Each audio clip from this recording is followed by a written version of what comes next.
Hello friends, once again you are welcome to Shikhar ICS Online, where we are regularly discussing different topics of current affairs, international, national issues, history, culture, economics, etc., which are important from the point of view of preparation of different competitive exams, civil services exams, and from the point of view of preparation of general knowledge also. Friends, for last few weeks, or you can say for last few months, the issue of tariff war is under hot discussion all over the world, particularly in India. खासतौर पे भारत में तो पिछले कुछ सप्ताह से जो अमेरिकी सरकार ने कहें या अमेरिकी प्रशासन कहें या ट्रंप सरकार कहें, उसके द्वारा जो टैरिफ को हाइक किया गया है बार बार अलग अलग स्टेजेस में, उसकी बहुत चर्चा भी हो रही है और वो it is a matter of worry for the economist also, चिंता का भी विषय हमारे लिए बना हुआ है। तो आज हमारी चर्चा का विषय जो है यही अमेरिकी टैरिफ वार है और उस टैरिफ का भारत पर प्रभाव है। तो आप देख रहे हैं शिखर आईसीएस चैनल और मैं हूं आपका फ्रेंड सुनील सिंह। फ्रेंड्स, आज के इस एनालिसिस में हम इसको अलग अलग स्टेजेस में, अलग अलग पार्ट्स में पढ़ेंगे, अलग अलग एस्पेक्ट्स देखेंगे इस सब्जेक्ट के, इस इशू के।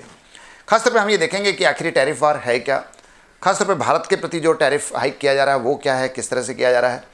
सेकेंडली फिर हम ये देखेंगे कि इसके क्या कॉजेस है। खासतौर पे कुछ कॉजेस तो वो है जो ट्रंप प्रशासन बता रहे हैं या ट्रंप खुद बता रहे हैं, लेकिन साथ ही साथ कुछ वो भी कारण है, ये तो दिखाने के हाथी के दांत है, कुछ दांत वो भी है जो मुंह के अंदर है, जो दिख नहीं रहे हैं, लेकिन एक्चुअल कारण वो है। तो we will like to discuss over those causes also which are hidden causes for these incidences.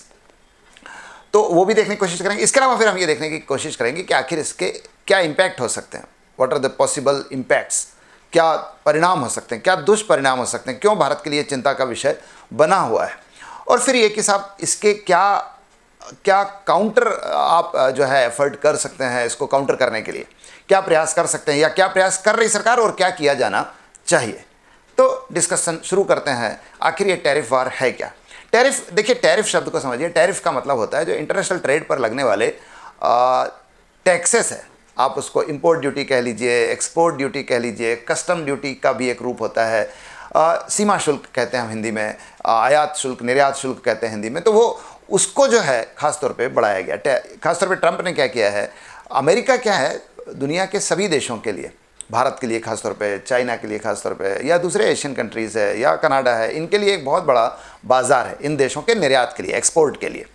तो अमेरिका इस एक्सपोर्ट को थोड़ा सा रजिस्ट करना चाहता है, रोकना चाहता है, और रोकने के लिए उसने जो है इन पर लगने वाले आयात शुल्क, जो अमेरिका अपने आने वाले इंपोर्ट पर जो टैक्स लगाता है उसको बढ़ा रहा है, और उसके द्वारा उसने कई देशों को दबाने की कोशिश की है, उन पर अपना रौब जमाने की कोशिश की है। जैसा आपने शुरुआत तो कनाडा से की थी उसने, उसके बाद चाइना पर भी ये किया। चाइना पर तो 250% तक का टैक्स उसने बढ़ाया था, हालांकि बाद में चर्चा के बाद कुछ कम हुआ है। यूरोपियन देशों पर किया और अब ये धीरे धीरे भारत पर आ रहा है।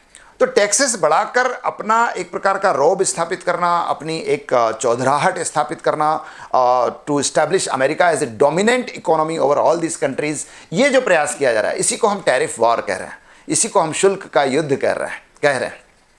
तो जो टैरिफ वॉर है वो अभी तक मैंने बताया कनाडा, चाइना या फिर जो कुछ यूरोपियन कंट्रीज़ थे उन पर था, लेकिन अब धीरे धीरे उस तोप का मुख जो है वो भारत की तरफ आ गया है, और ट्रंप ने जो है भारत पर भी जो है शुल्क बढ़ाए हैं।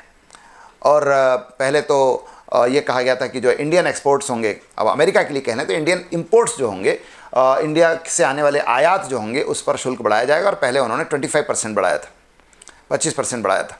लेकिन बाद में जो है भारत का जब रुख देखा कि भारत जो है इस पर झुकने के लिए तैयार नहीं है, भारत तो जो है टकराव के लिए तैयार है, तो और दबाव डालने के लिए उन्होंने जो है अभी ये 27 अगस्त, मतलब आज से ही जो है कहा कि 25% एडिशनल टैक्स लगाया जाएगा। मतलब 25 + 25 it will become 50% additional tax over Indian imports in America. तो इस तरह से ये जो है भारत के ऊपर शुल्क का या टैरिफ का जो है आक्रमण किया जा रहा है ट्रंप प्रशासन के द्वारा, या कहें कि राष्ट्रपति ट्रंप के द्वारा। तो ये एक चिंता का विषय बना हुआ है। चिंता का विषय क्यों बना हुआ है, इसके हम प्रभाव जब पढ़ेंगे, इम्पैक्ट पढ़ेंगे, तब देखने की कोशिश करेंगे। लेकिन पहले ये देखें कि ऐसा ट्रंप प्रशासन ऐसा कर क्यों रहा है। ट्रंप प्रशासन जो बता रहा है कि भारत के साथ ऐसा क्यों कर रहे हैं हम, तो एक तो ये ट्रंप ने ये कहा था कि साहब भारत जो है वो अमेरिकन चीज़ों पर ज़्यादा टैक्स लगा रहा है, और वो अमेरिकन इंपोर्ट को स्वीकार नहीं कर रहा है। खासतौर पे अमेरिका ये दबाव डाल रहा था कि हम अमेरिका के जो एग्रीकल्चर प्रोडक्ट्स है, खासतौर पे जो डेयरी प्रोडक्ट्स है, उसको हम उसको परचेस करने में अपनी दिलचस्पी दिखाएं, लेकिन भारत जो है उसको नहीं मान रहा है। तो उनका कहना है कि भारत ज़्यादा टैक्सेस लगा रहा है, इसलिए हम भी टैक्स लगाएंगे। दूसरा उनका कारण यह है कि भारत रसिया की सहायता कर रहा है, खासतौर पे रूस से तेल खरीद के। भारत रूस से तेल खरीद रहा है और उस तेल का उपयोग कर रहा है, और ख़ासतौर पे उस तेल को रिफाइन करके विदेशों में बेच रहा है।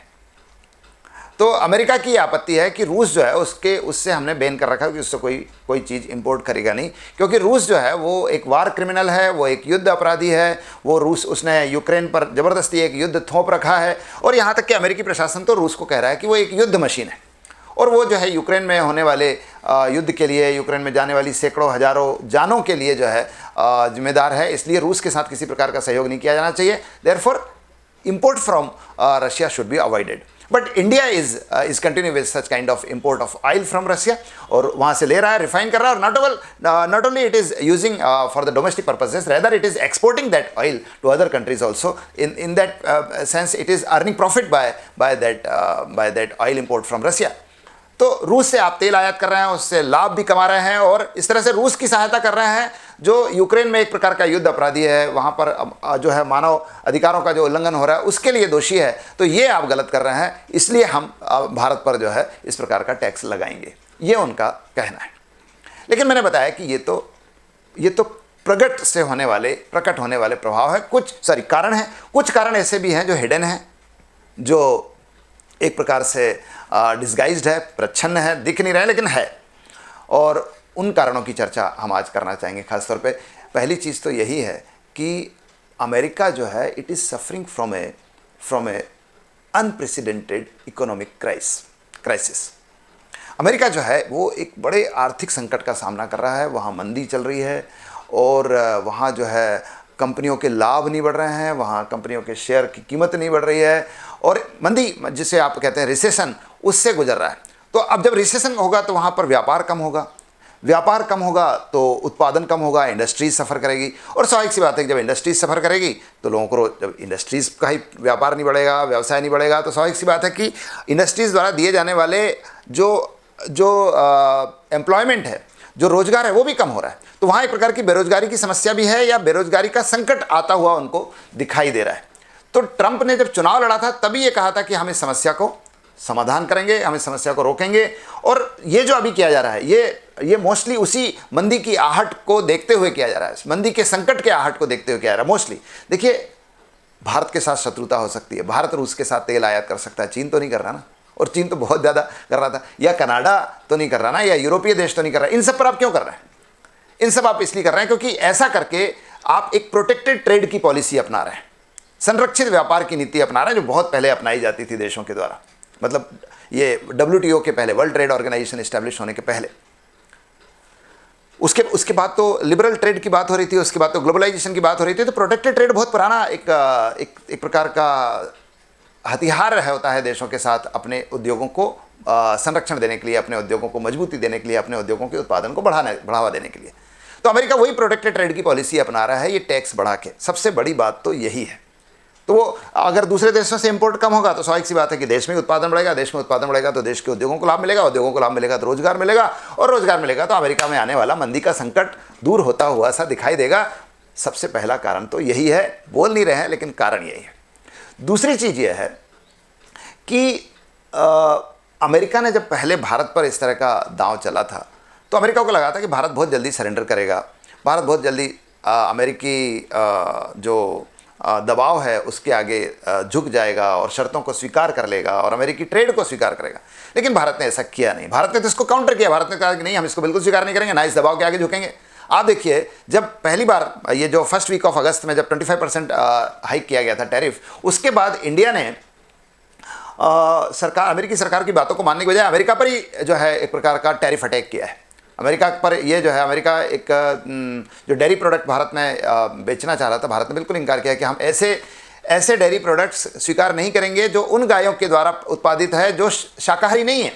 मांसाहारी गायों के द्वारा, इसको समझ लेना, हमारे यहाँ नहीं होता है, लेकिन अमेरिका में मांस खाने वाली गाय हैं या मांस से बनने वाले उत्पादों को खाने वाली गाय, और उससे जो उत्पाद है उसको अमेरिका चाह रहा था कि डेयरी प्रोडक्ट हम खरीदें, लेकिन हमने इससे इनकार किया, उस पर ज़्यादा टैरिफ लगाया है। यहाँ तक कि भारत ने उनके जो रक्षा सौदे हैं उस पर भी अटैक किया है। भारत और अमेरिका के बीच में एक प्रयास चल रहा था, एक समझौता, एक बातचीत जैसी चल रही थी, डील की शुरुआत में चल रही थी, खासतौर पे अमेरिका की तरफ से खासतौर पे प्रयास किया जा रहा था कि भारत F-35 फाइटर प्लेन खरीदे।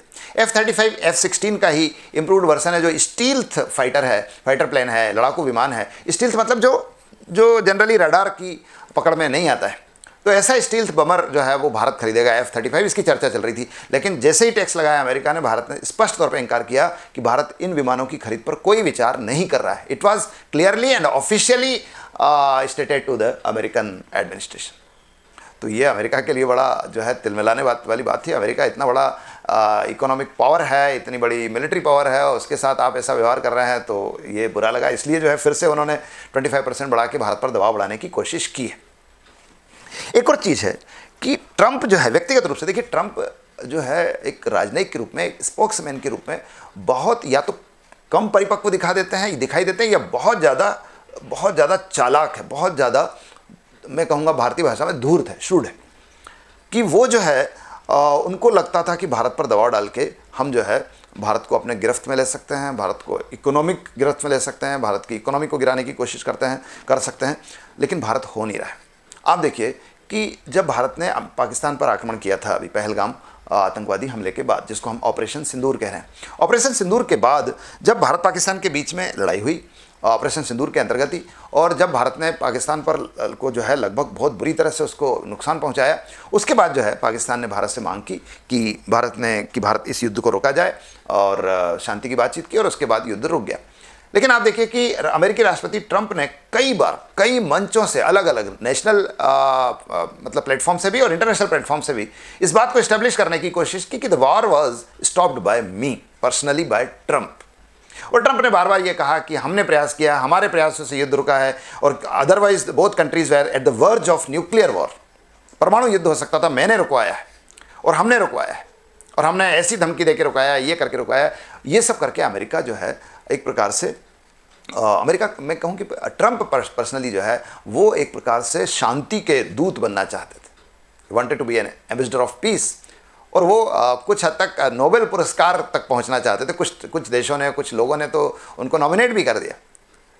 तो ट्रंप इस बात को स्थापित करना चाहते थे कि मैं शांति का मसीहा हूँ। और ये बात उन्होंने केवल भारत के बारे में नहीं की, उन्होंने कहा कि साहब मैंने तो ऐसे कई युद्ध रुकवाए हैं, अभी बीच में जो थाईलैंड और मलेशिया के बीच में होने लगा था उसको भी मैंने रुकवाया, और भी बहुत सारे की बात की उन्होंने, ईरान वालों की बात की है, या इजराइल हमास जो हो रहा है उसके बारे में बात की। तो वो शांति का मसीहा बनना चाहते थे, लेकिन हुआ इसका उल्टा, भारत ने इसको स्वीकार नहीं किया। आप देखिए संसद में जब प्रधानमंत्री ने ऑपरेशन सिंदूर के पर अपना वक्तव्य दिया, तो उसमें बहुत स्पष्ट तौर पर कैटेगोरिकली ये बता दिया कि there is no role of any other country और any other leader of the world in such ceasefire between India and Pakistan. और उन्होंने ये कहा कि सीजफायर तो हुआ ही नहीं है, और the operation Sindoor is still on, Sindoor तो अभी रुका ही नहीं है, अभी तो वो चल ही रहा है।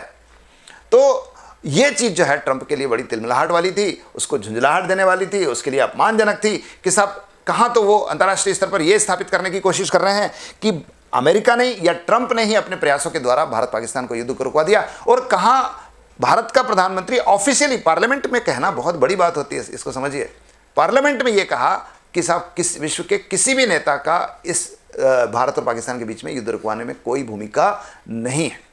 तो ये इससे भी ट्रंप जो है वो नाराज है।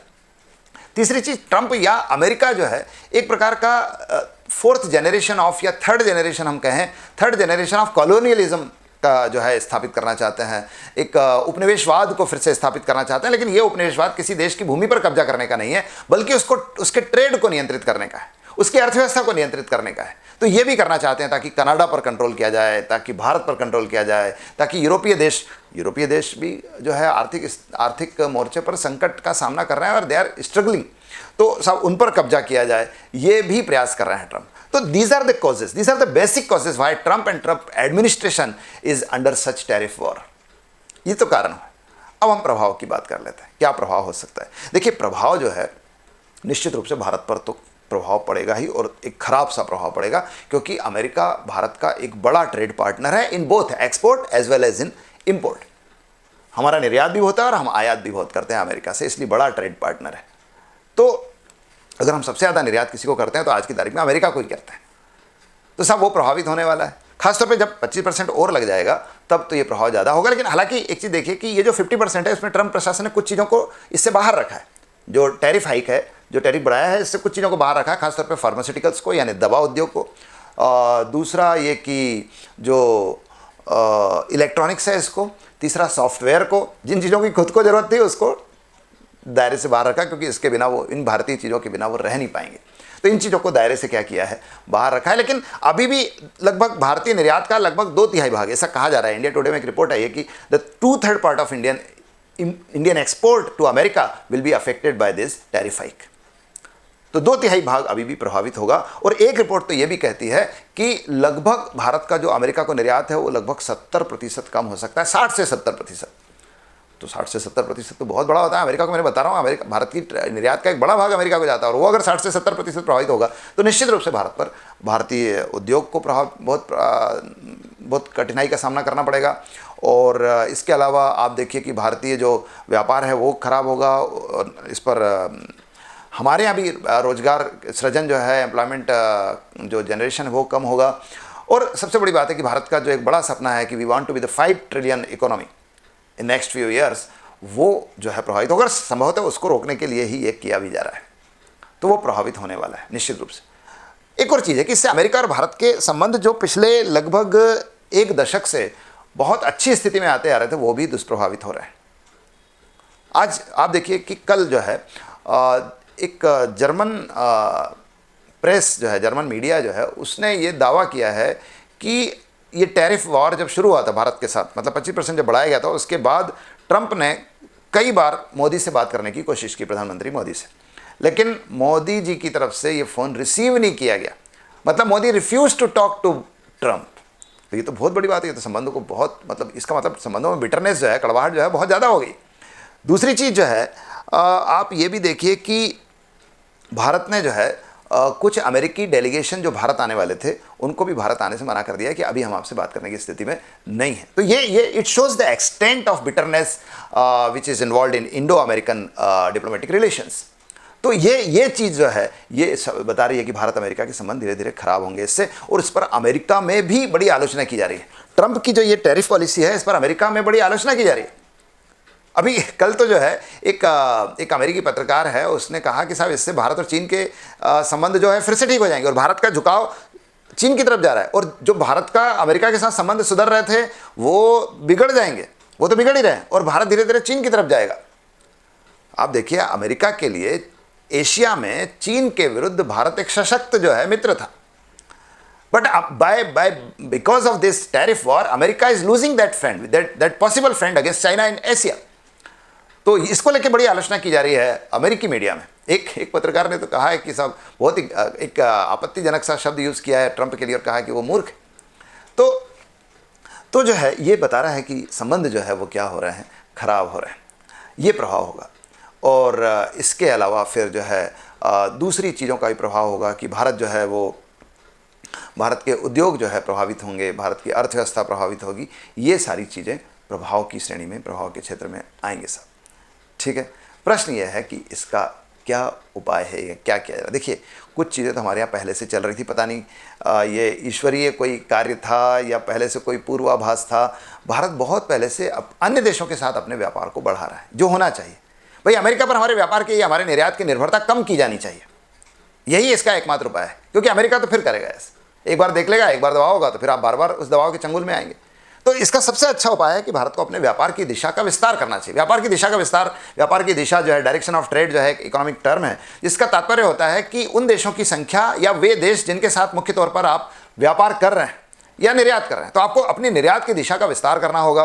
वो देश जिनके साथ आपका ट्रेड नहीं हो रहा है, उनके साथ अपना ट्रेड बढ़ाना होगा, ताकि अमेरिकी व्यापार अगर रुकता है तो उसके ऑप्शन, उसके अल्टरनेटिव, उसके विकल्प जो है देखे जा सके। और इस पर बहुत पहले से हम काम कर रहे हैं। आप देखिए, हमारे यहाँ एक लुक एट ईस्ट की पॉलिसी चल रही थी, पूर्व की ओर देखो। अब तो मोदी प्रशासन ने उसका नया नाम रख दिया था एक्ट ईस्ट। एक्ट ईस्ट मतलब और केवल व्यापार नहीं करना। लुक एट ईस्ट का मतलब था इन देशों के साथ अपने व्यापार को बढ़ाना, इन देशों में हमारे निर्यात को बढ़ाना, आयात को बढ़ाना, खासतौर पे जो पूर्वी एशियाई देशों के, पूर्वी एशियाई देश है, चाइना है, इंडोनेशिया है, मलेशिया है, थाईलैंड है, वियतनाम है, सिंगापुर है, इनके साथ। और ये भारत कर रहा है। और अब तो भारत ने आसियान देशों के साथ एक फ्री ट्रेड एग्रीमेंट कर लिया है। आसियान देश यही देश है, ये 10 देश है, साउथ ईस्ट एशिया के देश जो है, association of south east Asian Nations कहलाता है। इनके जो 10 देश है, Indonesia, Malaysia, Thailand, Vietnam, Cambodia, Laos, Singapore, इनके साथ अपना ट्रेड करने के लिए फ्री ट्रेड एग्रीमेंट कर लिया है। यानी इनके साथ ट्रेड पर हम कोई टैक्स लगाएंगे ही नहीं।